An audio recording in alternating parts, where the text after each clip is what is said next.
Hey guys, Lance Martin with the Martin Group and Cobalt Realty Group, brokered by eXp Realty. That is a new tagline, I guess, if you will, after almost 24 years with Coldwell Banker and Coldwell Banker Town and Country. We have made the shift. Many of you may have already seen that over the last 3 weeks or 4 weeks or so, but our last market snapshot that we shot back in early March, just a few days thereafter, we went ahead and made the switch, and we've moved on. Love Coldwell Banker. They've been very, very good to us over a very long period of time. But for a variety of reasons, we have made the move. If you're interested in that, I've got a whole bunch of other videos that I've done and will be doing in the future. But anyway, nevertheless, Drew Drake and myself have moved to the Martin Group, which we've always been for the last decade or so. But our public-facing brand also will be Cobalt Realty Group, again, powered by eXp. More to follow on that. So anyway, let's jump into our real estate market forecast for our monthly snapshot. We finished our regular forecast. All of the videos are up. Here's the QR code. The forecast that we did actually a month ago was March 10th over at Ido Benzivi's place at Highland Fairview. All the videos are up. The content is there. And I guess this is kind of the last time you'll see this, and we'll switch it to the 2027 market forecast, and we'll see you in a year. Anyway, what's going on with our Southern California market update? We'll start, as we always do, with median price. Oh, by the way, you may notice that our video is a little different.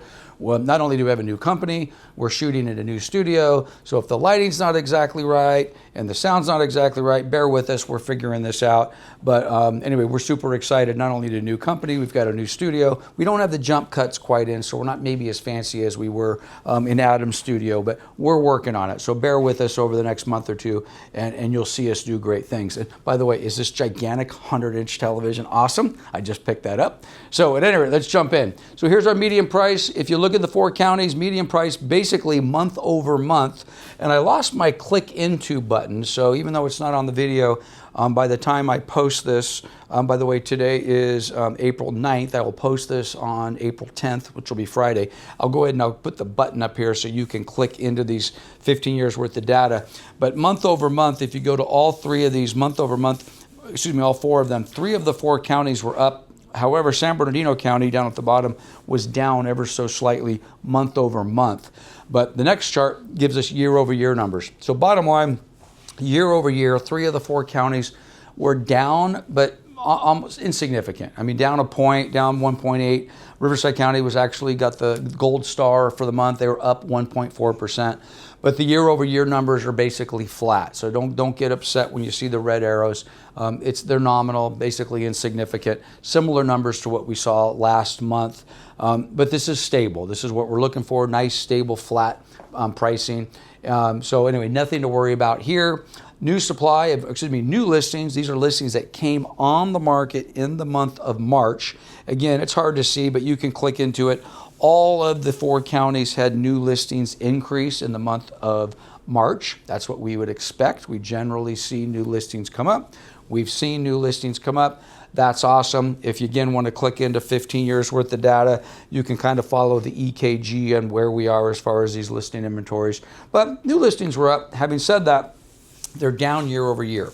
All 4 counties down double digits except for San Bernardino, only down 7.8. So what does that mean? It means that fewer people put their home on the market in March of 2026 than did in 2025 by some pretty significant numbers. So markets were struggling a little bit. You know, interest rates improved, then they kicked back up. We got a little bit of skirmish, or what are we doing? We have a transaction or something going on in Iran. Not to minimize it, but obviously we're at a full-blown war, blowing the hell out of stuff over there. As of a couple of days ago, we're in a ceasefire. That's uncertainty, a lot of, let's just call it uncertainty. So people don't like uncertainty. Interest rates of the bond market are up. And transactions and frankly, and what otherwise would be a more robust season seems to have kind of slowed down a little bit. People are taking a little bit of a wait and see. So if new listings were any indication, fewer people said, hey, I don't think I want to put my property on the market just yet. We'll see what April holds. So hopefully we see a little bit more activity there. Now, all listings, again, if you go across all 4 counties, basically flat to up just a little bit. But you can see where we were. I mean, we don't have to go back to the great real estate drama back in 2008 with the foreclosures. But if you just kind of go back in the last few years, we're somewhat close, but basically less listings than we've had.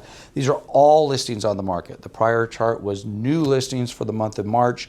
These are all listings, but again, year over year, down double digits, anywhere from 10 to 18 to 17%, 12% in San Bernardino, fewer listings on the market. It is what it is. This has been a trend that's been continuing for quite some time now. Now, these next couple charts are a little bit interesting. So the month supply numbers, you can see the month supply numbers tick up a little bit, meaning that, more houses on the market taking longer to sell. So just think of it this way. If we've got 100 houses on the market, how many months is it going to take to absorb those? 100 is just an example. Well, 3 months, 2.5 months, 3.9 months, or 4 months. Back a couple of years ago, those numbers were down in the matter of weeks. Literally the month supply of inventory would be absorbed in a matter of weeks. Now we're up anywhere from, looks like 2.5 to 4 months. But again, if you look at that, that's actually less than it was a year ago. So in other words, the month supply is less, which is interesting because we also have less inventory. Those numbers don't necessarily correlate, but that's what we have. Days on market is actually up. Okay, it's 38 days. This is average days on market from the time it's listed to the time it goes into escrow. 38 days in LA, 30 in Orange, 56 in Riverside, 56 in San Bernardino. And what does that mean? Nothing. That's nothing. Having said that, a few years ago, that would have been a week, would have been 2 weeks. That would have been that marketplace where you listed on a Friday, you got 9 offers on Monday or 29 offers on Monday, and you put it into escrow on Wednesday or the following. That would say 7 days on the market. In truth, it was on the market for 0 days because there was offers that could have been accepted on day one. That is not this market. We are now in a marketplace where price your home right, make sure it's in good shape and all the rest of that. Pending sales. This is just the pain. I wish at some point, I'm going to be able to say pending sales are improving. Pending sales are still not improving. Some of that very well may turn back into what we're seeing. For example, what I mentioned about the war in Iraq and now the ceasefire in Iraq. We didn't need that. We already had enough problem with pending sales before that. But again, the record lows continue. Basically, it looks like which is the green county? Green is Riverside. So actually it looks like pending sales jumped up a little bit in Riverside last month, but they dropped back in the other 3 counties, LA, Orange, and San Bernardino County. So what does that look like? We continue with these ridiculously large double-digit year-over-year declines in pending sales. 23%, 26%. It's just a bloodbath. So as I've been saying for a couple of years, you own and operate a brokerage. We need to sell houses. By the way, quite honestly, these numbers, along with a million other factors, is one of the reasons that Drew Drake and I decided to make a shift away from our traditional franchise, not a brick and mortar, because we're going to still be brick and mortar, but what we call a legacy brand, into a more modern, what we think is a forward-facing brand for real estate in the future, and in part because we think we can be more nimble when numbers look bad like this. This is very difficult for a real estate brokerage to basically sustain and maintain any sort of profitability with these pending numbers as low as we can, or as low as they are. But at any rate, nevertheless, it is what it is. All you can do is just adjust to this and go out and try to get your more than fair share of sales. Spotlight City. I did Indio or Coachella because today is April 9th. Tomorrow is April 10th. Day one, weekend one of Coachella, and that's where I will be for this weekend and next weekend. So I figured, what the heck, let's go ahead and take a look at Indio. You guys can click in here and it'll give you basically the charts I'm going to show you. So just for giggles, what's median price in Indio? You can see it's tailed off the last couple of months, but it's still $500. Who would have thought the median price in the city of Indio would be $540,000? Well, there you go, which, by the way, if you haven't been to Indio in a while, Indio is not the Indio that you might have driven through 20 years ago. It is quite a different place. But at any rate, median price is $540. That's down, by the way, 9.2% year over year. That's a pretty interesting number. If you go and you take a look at most of the cities and most of the counties, they tend to correlate quite a bit. I'll be honest with you, I haven't looked at Indio, and I ran these numbers yesterday. And I don't know that I actually looked and landed on the fact that that was a negative 9.2%. I would have been maybe a little bit more prepared for that. If I saw -1 or +1, I would have said that's in direct correlation with everything else we're seeing. that requires a little bit more investigation. So having said that, if you live in Indio, don't panic at that number. It's a medium price. There might have been a real high flyer or a real low flyer that affected that. But nevertheless, $540,000 in Indio, and you can click into that if you want to see more. Active listings are also down in Indio. It looks like they've been trending down for a little while. There's only, which actually is not a small amount, 457 homes available in the city of Indio, 25% fewer than a year ago. So anyway, here's your Indio data. And then what do we got? Pending sales. It looks like we actually saw a nice little jump up in pending sales in February, and then they seem to have fallen back down in March. What does that mean? It means they jumped up in February and they fell back down in March. That's exactly what it means. I wouldn't read much into it, anything more than that. You can see these dramatic shifts. That's not unusual when you take small data samples. The city of Indio's, it's not super small, but it's certainly not the county of Riverside. So when you see these dramatic shifts up and down, very, very common. Also, Indio has kind of become part of that Coachella Valley where it's very seasonal. Maybe not quite as seasonal as a La Quinta or Palm Desert or Rancho Mirage, but it's in that area nevertheless. Having said that, pending sales, remember what I was just sharing? I'm going to go back a couple charts. So look at this. Pending sales down basically 1%. For 88 homes in the month. And then look how much it pulled back, but down 1% year over year. If I go back and compare it to this chart, well, Indio's in Riverside County. Riverside County's down 16%. So if I just want to look at pending sales, even though price is down a little bit, well, the county's down 16% in sales. Well, Indio is down 1% in sales. If I'm an agent in Riverside, or excuse me, in Indio, I like that.